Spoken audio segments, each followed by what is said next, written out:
Ghana and Nigeria are among the top 5 countries that provide the largest number of overseas nurses, joining the UK Nursing and Midwifery Council. As a matter of fact, Ghana comes 5th and Nigeria comes 2nd. This means that Ghanaian and Nigerian nurses form a large number of the overseas or international nurse population in the UK. And from what I know, to the best of my knowledge, Ghanaian nurses and Nigerian nurses, we know our stuff. We are very, very good nurses. So why then is it that these days, nurses from these countries struggle to get jobs in the UK? Not because they are not qualified. Some of them have passed their IELTS, and the IELTS is even nearing its expiry, passed the CBT, received a decision letter from the NMC, yet they keep getting rejected whenever they apply for jobs in the UK. Why is it like that? I don't get it. Is it that the UK no more needs nurses from these 2 countries? Like, why is it like that? Like, why?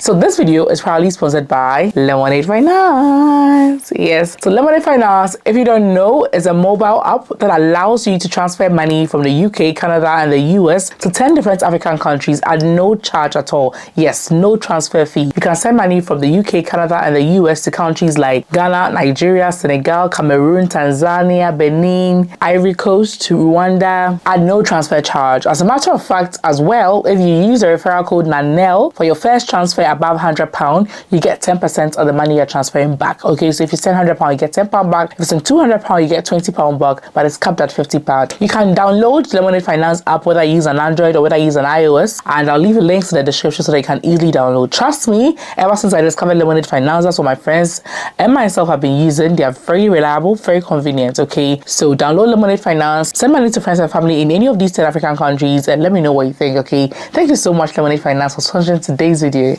Hi guys, welcome once again to my channel. My name is Nanelle. On this channel, I talk about relocation to the UK. I talk about life in the UK as an immigrant in general. So if these are topics that interest you, please consider subscribing, okay? Many UK employers or recruiters are basing on the phrase I dislike so much, red lists, to reject applications from Ghanaian and Nigerian nurses. They are not basing on the fact that we are not qualified. They are not basing on the fact that we have not passed the IELTS or the CBT. They are basing on the fact that there's this thing called red list that is hindering them. If you're hearing red list for the first time, let me briefly explain what it is. So about 2-3 years ago, the WHO came out with this list of countries, okay, and then said these countries are on the red list, okay. So what that means is that if your country is on this red list, that means nurses or health professionals in these countries cannot facilitate their relocation to the UK using recruitment agencies. According to the WHO, these countries had their own staffing issues. It's like these countries were short-staffed themselves of health workers, so the UK should not target health professionals in this country by facilitating their movement using recruitment agencies. However, there was a code of conduct for international recruitment that stated that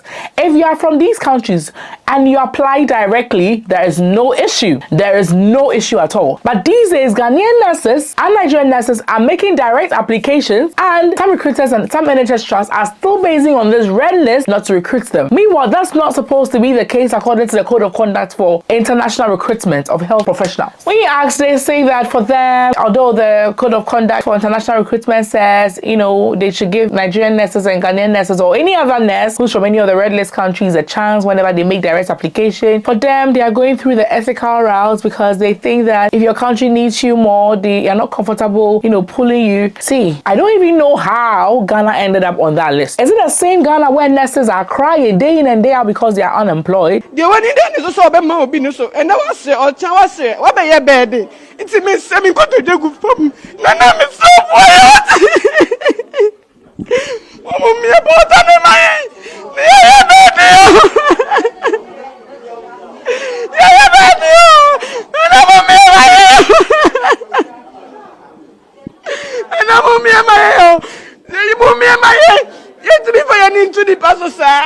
Is it the same Ghana where nurses are always demonstrating that they don't have jobs? I cannot see that most of the nurses are tend to arm robbers because there's no job, there's no money. They are depending on our mothers. Our life are miserable. They are crying.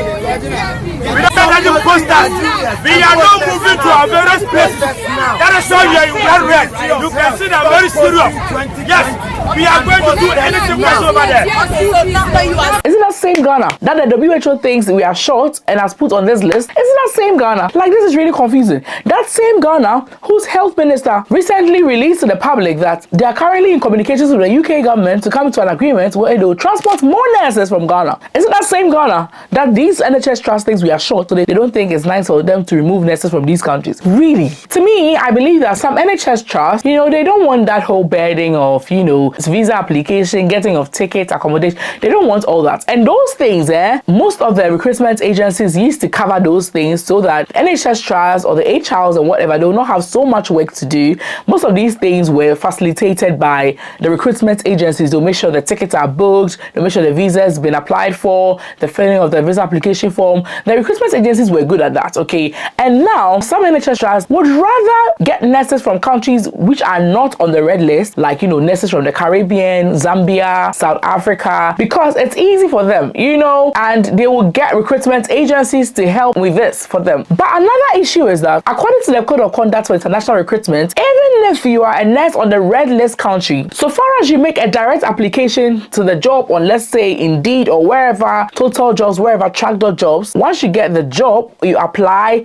you get an interview, you get the job, you get an offer letter, you can now contact a recruitment agency to help you with the remaining part of the process. Yes, you are allowed by UK government to contact a recruitment agency to help you with the remaining parts of the process, the visa and the ticket processing, blah, blah, blah. So that's the only part you can use an agency if you are from a red list country. So it's NHS trusts that think maybe, the whole visa and tickets thing, blah, blah, is an issue. That shouldn't be an issue because we from red list countries can still contact recruitment agencies once you give us the offer, okay?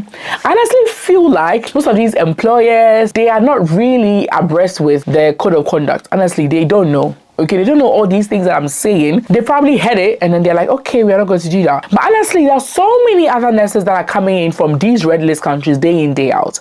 But the truth is, it has become a bit more difficult than before, okay? Which is very, very frustrating. I get messages from people whose IELTS is expiring, CBT is expiring, through no fault of theirs because they keep applying, they keep hearing the same thing. Now, these employers, UK employers, are focused on countries that are not on the red list, which is not fair because according to the Code of Conduct for International Recruitment, we should be given a fair chance as well once we make a direct application. You see headlines like 50,000 nurse vacancies that need to be filled by 2024 according to the government, and they're doing all sorts of things to make sure that these 50,000 vacancies are filled. And they admit that they have to rely on overseas recruitments to be able to fill this vacancy.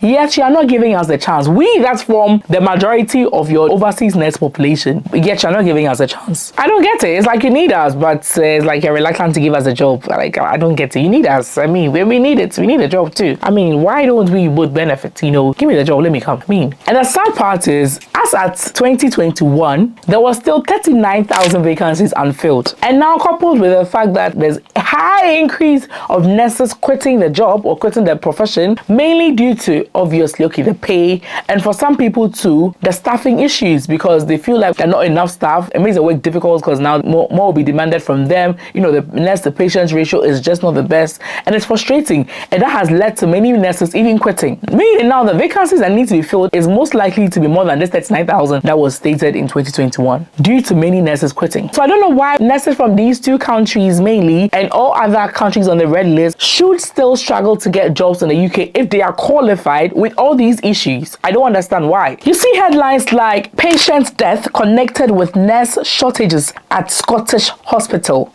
and you're like, so these people, they are really short, yet they are rejecting my application, although I'm qualified. I just don't get it. Do you? But there's some good news, okay? So the good news is that NHS trusts in England, okay, are to receive funding for recruitment of overseas nurses. NHS trusts will now be able to claim up to £7,000 per one overseas nurse that they recruit. Initially, this was not the amount, okay? So some NHS trusts also do not have the funding to do the recruitment, money for visa application, tickets, accommodation when they get to the UK, for some people to, it was more about reimbursement of their IELTS and their OSCE training fees, you know, OSCE registration fees, etc. Some NHS trusts genuinely needed people, but they didn't have the funding to do that. But now the UK government is saying that they are going to fund the recruitment of overseas nurses. Now, NHS trusts in England can claim up to £7,000 per one overseas nurse that they recruit.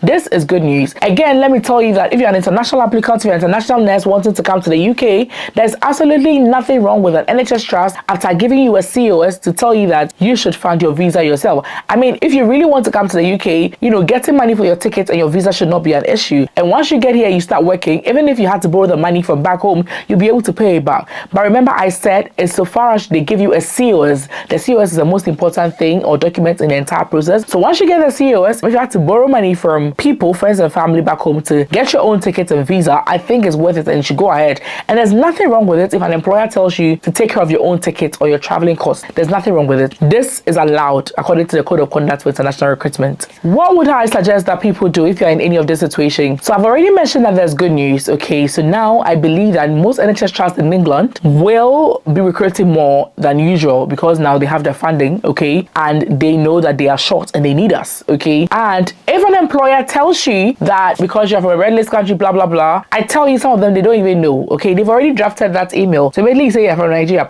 then they send it like an automated message. Take a screenshot, okay, of the Code of Conduct for International Recruitment and tell them that so far as you're making a direct application, you should be given a fair chance like anybody else. If it's regards to the traveling processing, you have the right as well to get a recruitment agency to assist you when it comes to that, and they don't have to do that. If it's funding and they don't have the funds, you can't pay for your visa. We should educate them as well, because clearly some employers don't know. I've had some private employers contact me on how to draft their offer letter for their overseas applicant. Honestly, some employers don't know. Those that contacted me were not NHS employers, they were more of private care home employers, okay. I'm trying to say that they don't know everything, and we can educate them here and there. You understand? Again, if your IELTS is nearing its expiry, your CBT is nearing its expiry, if you have money and you can afford it, go through the self-sponsorship route, okay. Again, I would advise that you sign up for job alerts on Indeed, on Total Jobs, on Track.jobs, on carehome.co.uk. Sign up for job alerts, jobs with visa sponsorships, okay, so that whenever there's a vacancy posted, you'll be alerted and you can apply immediately. But make sure you're putting your best foot forward with each application. Make sure that you have a good CV, you have a good personal statement, okay, before you make the application. I have several videos on this channel where I educate you on how to go about your CV and all that. So yes, the bottom line is the UK is still short-staffed of nurses. The UK still has lots of vacancies to fill. The UK is burdened with, you know, staff shortage, and the NHS trusts in England are receiving funds from the government to recruit more overseas nurses. So yes, there's still hope, okay, if you want to come to the UK. People think there's no hope. I tell you, the nurses coming from red list countries every single day. It's just that they can sort of like, you know, struggled for a while before finally landing a job because they're from red list countries, but people are coming every day, and I just interviewed a couple of them, and I always post testimonies on my community page. You should check them out. So be hopeful, okay.